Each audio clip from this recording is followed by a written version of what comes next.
네, 오늘은 사사기 21번째 시간, 진짜 사사시대가 시작되다라는 제목으로 하나님 말씀을 증거하겠습니다. 성경을 읽다 보면 하나님은 굳이 왜 이런 이야기까지 기록해서 우리에게 들려주시는가, 그것도 길게, 대체 이 본문에 무슨 의미가 있는 것인가, 이런 생각들을 하게 만드는 본문들이 있습니다. 그럴 때 성경을 보다 바르게 읽고 또 바르게 묵상하는 방법 중에 하나는 컨텍스트 안에서 텍스트를 바라봐야 한다는 것입니다. 이것이 무슨 말인가 하면 전체 문맥 안에서 주어진 본문을 봐야 그 본문이 가지고 있는 진짜 의미를 올바르게 이해할 수 있다는 뜻입니다. 저는 오늘 본문이 그 중에 하나라고 생각합니다.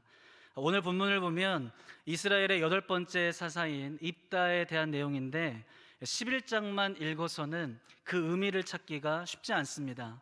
따라서 저는 사사기에 흐르고 있는 핵심 주제를 먼저 살펴보고 그 문맥 안에서 입다에 대한 이야기를 나눠보도록 하겠습니다.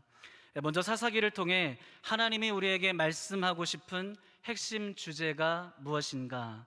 우리 함께 사사기 2장 10절을 읽어보도록 하겠습니다. 사사기 2장 10절입니다. 함께 읽겠습니다. 시작. 그 세대의 사람도 다 그 조상들에게로 돌아갔고 그 후에 일어난 다른 세대는 여호와를 알지 못하며 여호와께서 이스라엘을 위하여 행하신 일도 알지 못하였더라. 자, 여기에서 그 세대의 사람은 여호수아 세대를 가리키는 표현입니다. 사사기 2장 10절의 핵심은 여호수아의 다음 세대에 대해서 성경이 다른 세대로 표현하고 있다는 것입니다. 여러분, 이것이 무슨 뜻입니까? 여호수아 이후에 일어난 다음 세대는 여호수아 세대와 완전히 다른, 하나님 앞에 서 있는 그들의 태도와 자세가 본질적으로 완전히 다른 세대임을 말하고 있는 것입니다.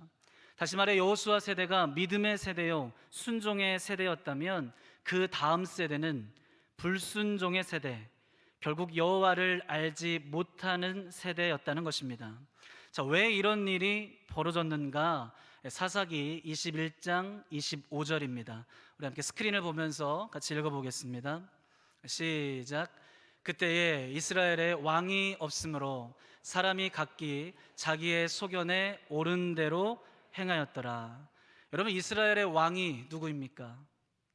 하나님이시죠? 따라서 사사기 21장 25절에 이스라엘의 왕이 없었다, 이 말은 이스라엘이 하나님을 버렸다는 뜻입니다. 다시 말해 여호수아의 다음 세대가 다른 세대로 변해버린 이유는 그들이 스스로 하나님을 버리고 각기 자기의 소견에 옳은 대로 행했기 때문이라는 것입니다. 더 쉽게 말하면 이런 것이죠. 자기 스스로가 하나님이 된 것입니다. 자, 여기까지 다시 한번 정리하면 사사기를 시작하는 글에서 하나님은 여호수아의 다음 세대가 다른 세대가 되었음을 말해주고 있습니다. 그리고 사사기를 마치면서 그 이유가 하나님을 버렸기 때문이라고 밝혀주고 있습니다. 자, 그렇다면 그 사이에 있는 내용들은 무슨 이야기일까요? 여호수아의 다음 세대가 어떻게 다른 세대가 되었는지, 그들이 어떻게 변해갔는지 바로 그것을 보여주는 것입니다. 우리는 사사기 말씀을 통해서 한 가지 배운 것이 있습니다. 그게 무엇인가 하면 사사기에 나타난 일반적인 패턴입니다. 저를 한번 따라해 보시겠어요? 타락, 심판, 회개, 구원. 이스라엘 백성이 하나님을 버리고 우상을 숭배합니다. 즉 하나님의 왕적 통치를 거부하고 신앙의 궤도에서 이탈한 것이죠. 이것을 타락이라고 부릅니다. 이때 하나님은 이스라엘을 돌이키기 위해 징계의 방법을 사용하시는데 이것을 가리켜 하나님의 심판이라고 합니다. 그러자 이스라엘 백성들이 하나님의 징계 속에 은혜를 구하며 방향을 돌이킵니다. 우리는 이것을 회개라고 부릅니다. 그때 하나님이 사사를 보내 이스라엘을 구원하시는 것이죠. 여러분, 이 사이클이 사사기에 반복적으로 나오고 있다는 것입니다. 그런데 여기에 중요한 점이 있습니다. 그것은 바로 사사기가 이 패턴을 그냥 반복하고 있지 않다는 것입니다. 우리 함께 사사기 2장 19절 말씀 한 목소리로 읽어보겠습니다. 시작. 그 사사가 죽은 후에는 그들이 돌이켜 그들의 조상들보다 더욱 타락하여 다른 신들을 따라 섬기며 그들에게 절하고 그들의 행위와 패역한 길을 그치지 아니하였으므로.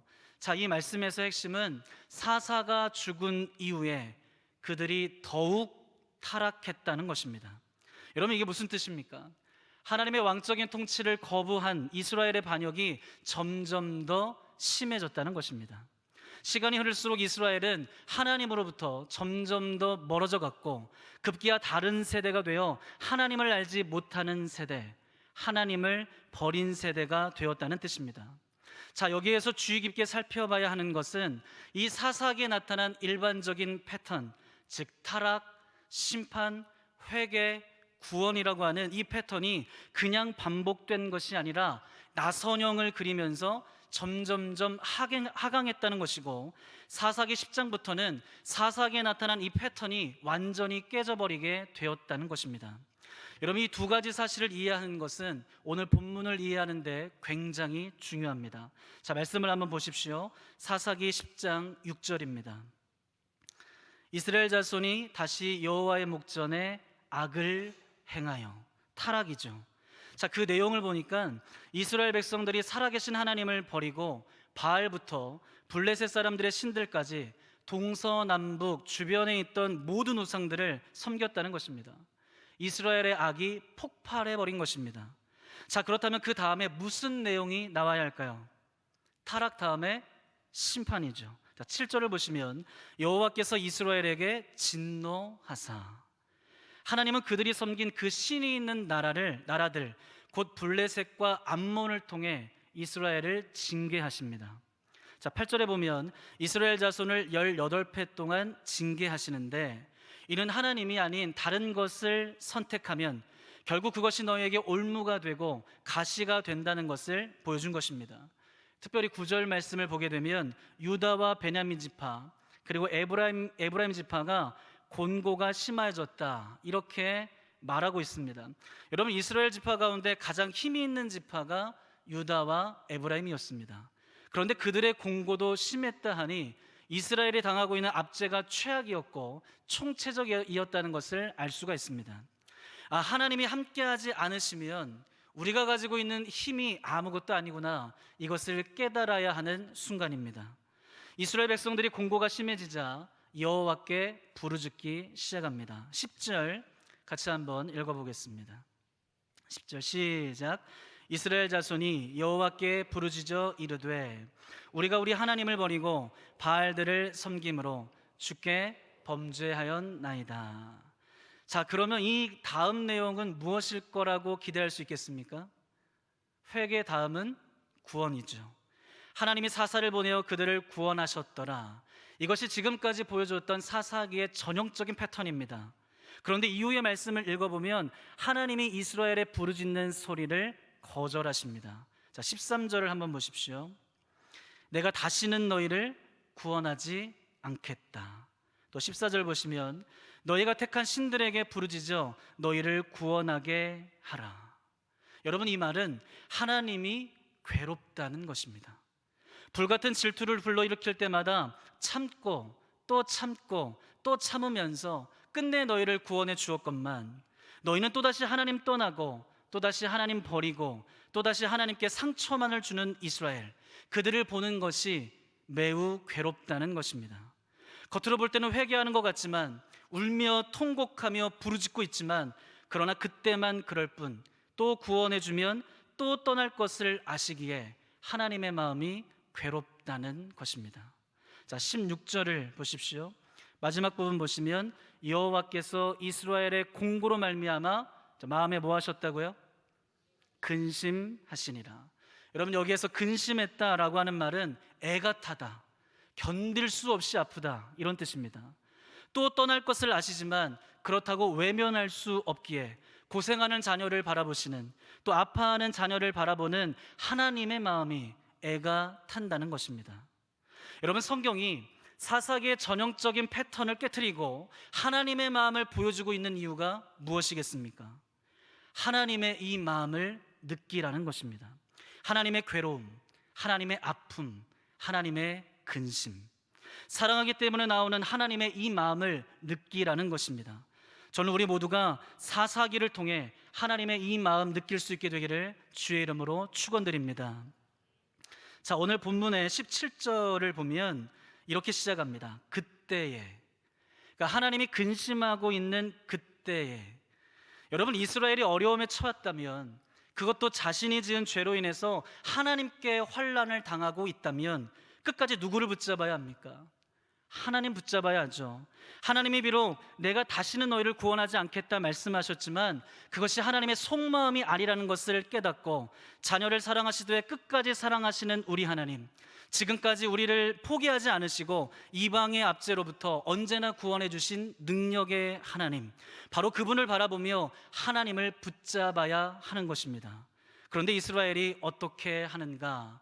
사사기 10장 18절 말씀 같이 읽어보겠습니다. 시작.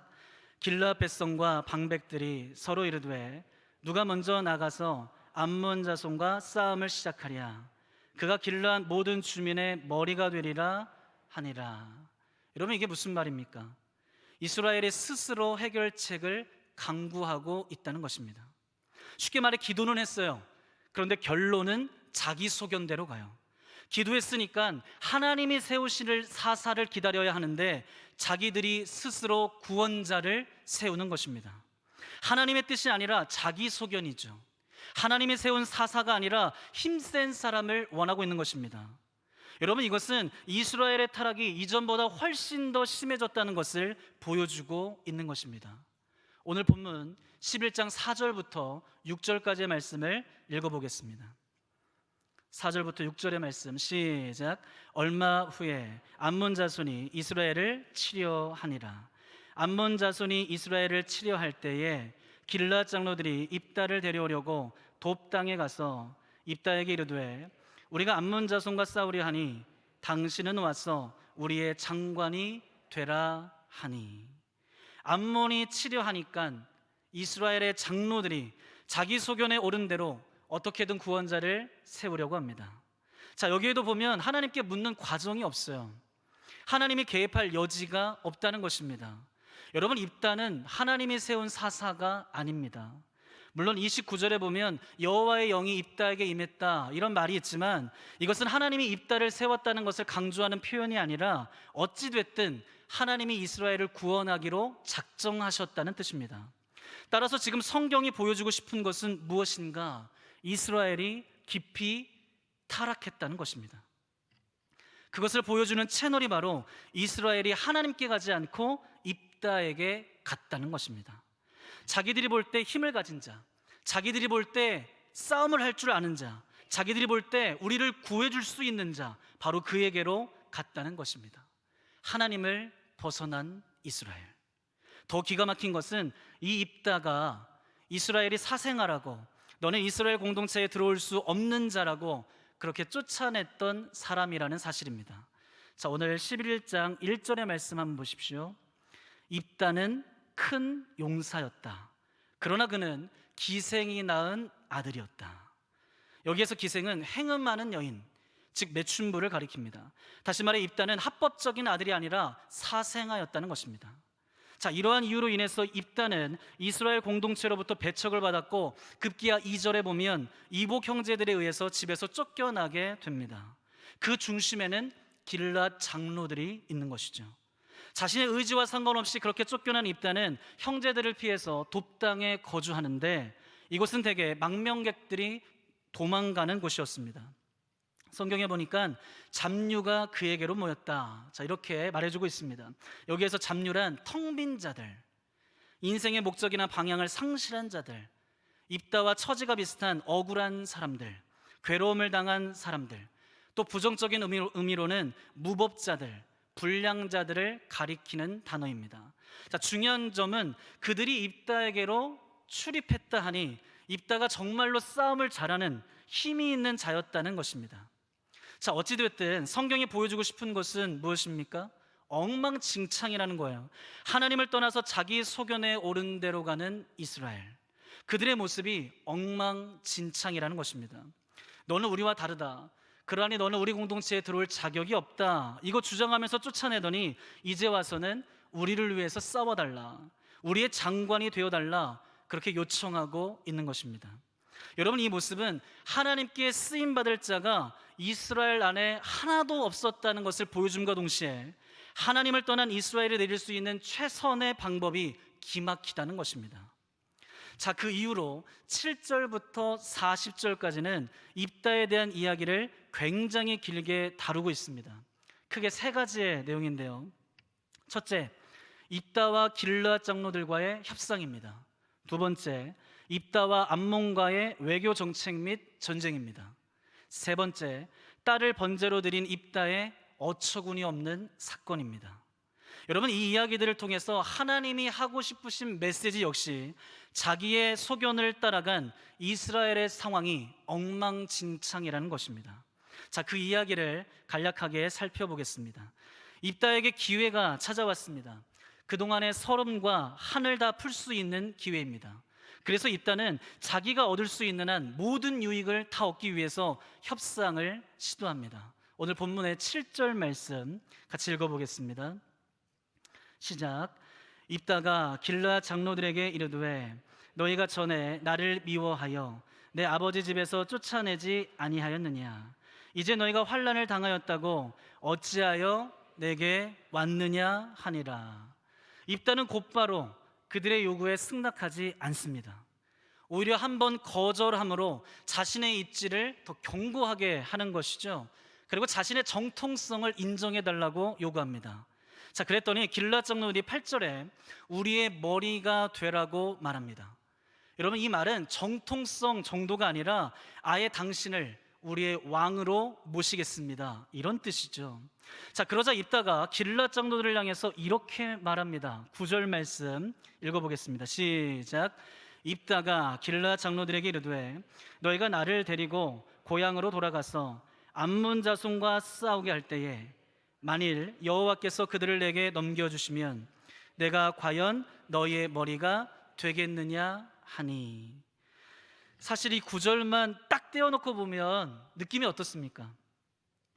하나님을 향한 입다의 믿음이 굉장히 좋아 보이지 않습니까? 그런데 사실은 그렇지 않다는 겁니다. 그래서 11장 말씀이 어렵다는 거예요. 컨텍스트 안에서 텍스트를 읽어야 하는 이유입니다. 입다는 오히려 하나님의 이름을 드러내므로 자기가 원하는 것을 얻고자 하는 것입니다. 여러분, 입다는 영리한 협상가였고 굉장히 탁월한 전략가였습니다. 그래서 11절에도 보면 입다가 미스바에서 자기의 말을 다 여호와 앞에 아뢰었다, 이렇게 말하고 있지만 여러분, 이 말의 뜻은 하나님을 의지했다는 표현이 아니라 오히려 이런 뜻에 가깝습니다. 하나님, 다 들으셨죠? 저 도와주셔야 합니다. 지금까지 제가 얼마나 무시당하면서 얼마나 힘들게 살아온지 하나님 다 아시죠? 이 기회 놓칠 수 없으니 하나님 도와주십시오.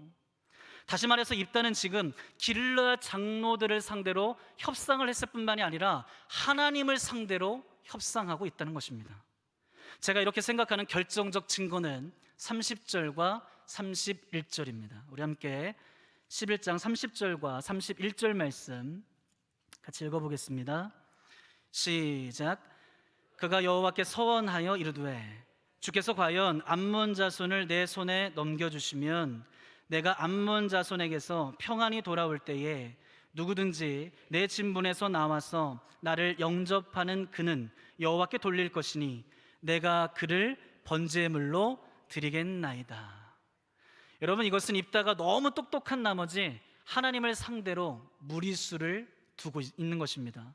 30절과 31절만 또 툭 떼어놓고 보면 어때요? 하나님을 향한 그의 충심이 대단해 보입니다. 그런데 오늘 본문 그런 뜻이 아니라는 겁니다. 일단 이기게 해달라는 거예요. 아니, 꼭 이겨야 한다는 겁니다. 지금 정권을 잡았잖아요. 이 싸움에서 이겨야만 이 정권 그대로 지속할 수 있기 때문에, 그래서 무리수를 두면서 하나님과 거래를 시도하고 있는 것입니다. 자, 29절에 보면 여호와의 영이 입다에게 임했다, 이렇게 말하고 있습니다.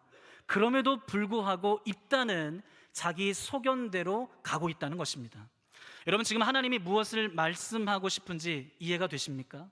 한번 생각해 보십시오. 내 집 문에서 나와 나를 영접하는 그는 여호와께 돌릴 것이니 내가 그를 번제물로 드리겠나이다. 여러분, 목숨 걸고 전쟁터에 나가서 전쟁하고 승리하고 돌아오는데 가장 먼저 돌아올 사람이 누구겠습니까? 가족 아니겠습니까? 적어도 가족이 이 서원의 대상에 포함되고 있는 것이죠.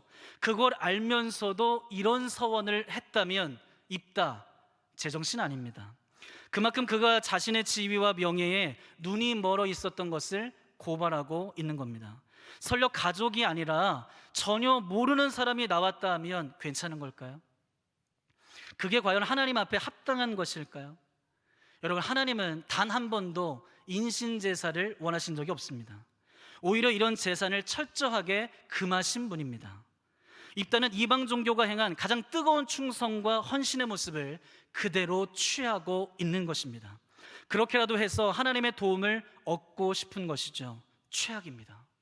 하나님을 내세우고 하나님을 자신의 삶에 개입시키고 하나님을 말하고 있지만 진짜로 하나님이 어떤 분인지를 모르는 겁니다. 하나님이 무엇을 원하는지를 모르는 자, 하나님의 뜻에 관심이 없는 자, 자신의 목적을 위해서 하나님을 필요로 하는 자, 그가 바로 입다였다는 겁니다. 여러분, 입다의 가장 큰 문제는 하나님을 왕으로 삼고 있지 않다는 데 있습니다. 자기가 왕이에요. 자기를 위해서 하나님이 필요한 겁니다. 하나님을 말하지만 모든 결정권이 다 자기에게 있어요. 협상을 하는 것도, 길르앗의 우두머리가 되는 것도, 서원을 하는 것도, 심지어는 자신의 딸을 번제로 드리는 일도 혼자 결정하고 혼자 열심내고 혼자 애곡하고 다 자기 맘입니다. 왜 여호수아의 다음 세대가 믿음의 세대가 되지 못하고 다른 세대가 되었는가? 이처럼 하나님을 버리고 자기가 왕이 되었기 때문이라는 것입니다. 이스라엘에겐 여전히 하나님의 이름이 있었습니다. 하나님을 향한 예배도 있었고 눈물도 있었고 통곡도 있었고 부르짖음도 있었습니다. 그러나 거기까지였다는 겁니다. 하나님의 뜻에는 관심이 없어요. 하나님을 무시하고 자기 스스로가 삶의 주인이 되었던 것입니다. 겉으로 볼 때는 하나님의 백성처럼 보입니다. 그러나 그 중심에는 하나님이 없다는 것입니다. 사사기 11장은 바로 그러한 모습을 우리에게 보여주고 있는 것입니다. 여러분, 이런 모습은 결코 기독교 신앙이 아닙니다. 믿음이란 하나님의 시각으로 이 시대와 나의 삶을 바라보며 하나님이 아니면 안 된다는 절박함으로 하나님을 나의 왕으로 삼고 하나님의 뜻을 물어가며 하나님의 방법을 쫓아 살아가는 것입니다. 오늘 설교의 이 내용을 다시 한번 되감기 해서 생각해 보십시오. 이스라엘 백성들이 미스바에 진치고 해야 했던 일은 무엇일까요? 그들 스스로가 자신의 리더를 선택하기 위해서 입다에게 가는 것이 아니라 하나님의 은혜를 구했어야 합니다. 더 나은 리더십, 더 큰 노력, 더 나은 전략이 아니라 하나님 앞에 멈추어 서서 진심을 다해 회개하고 하나님의 은혜를 구해야 했던 것입니다. 자, 오늘 본문을 보면 전쟁 이야기가 33절 딱 한 절 나옵니다. 사실 중심 사건은 전쟁이잖아요. 그런데 전쟁 이야기는 딱 한 절 나옵니다. 여러분, 이게 무슨 뜻인지 아십니까? 여호와의 영이 임하면 금방 끝날 문제가, 하나님이 함께 하시면 아무것도 아닌 문제가 18년을 돌아왔고, 심지어는 한 가정과 사회 그리고 이스라엘 전체가 애곡하는 그 비극을 낳았다는 것입니다. 왜요?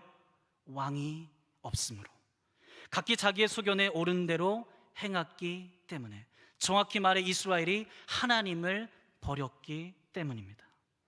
마지막으로 하나님의 입장에서 오늘 말씀을 다시 한번 생각해 보겠습니다.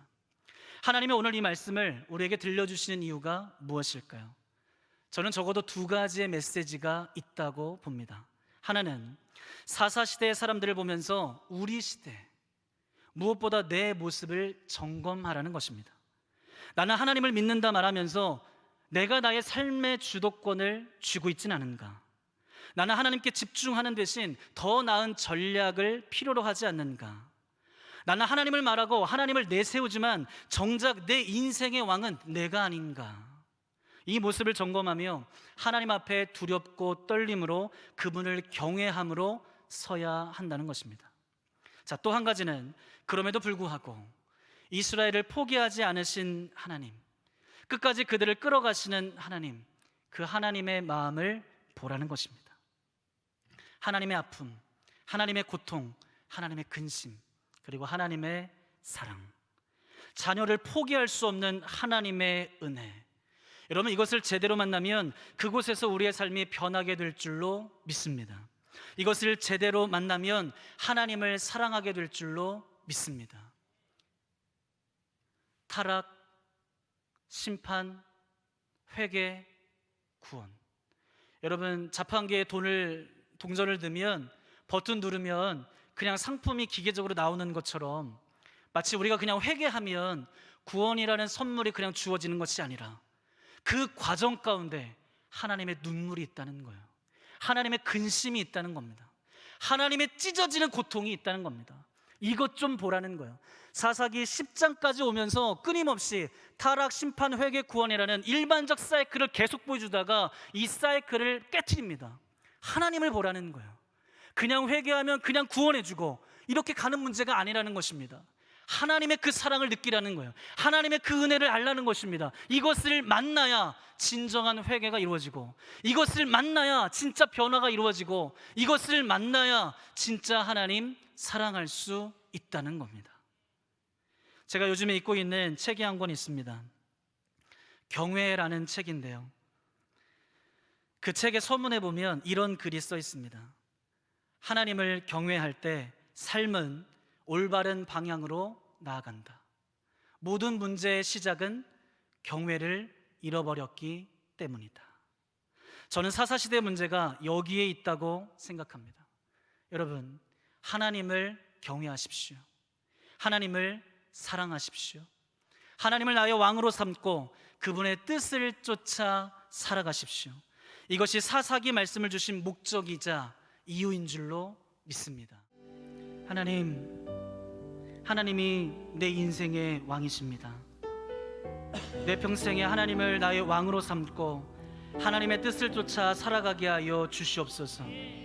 하나님을 경외하게 하시고 하나님의 시각으로 이 시대와 나의 삶을 바라볼 수 있도록 믿음의 눈을 허락하여 주시옵소서.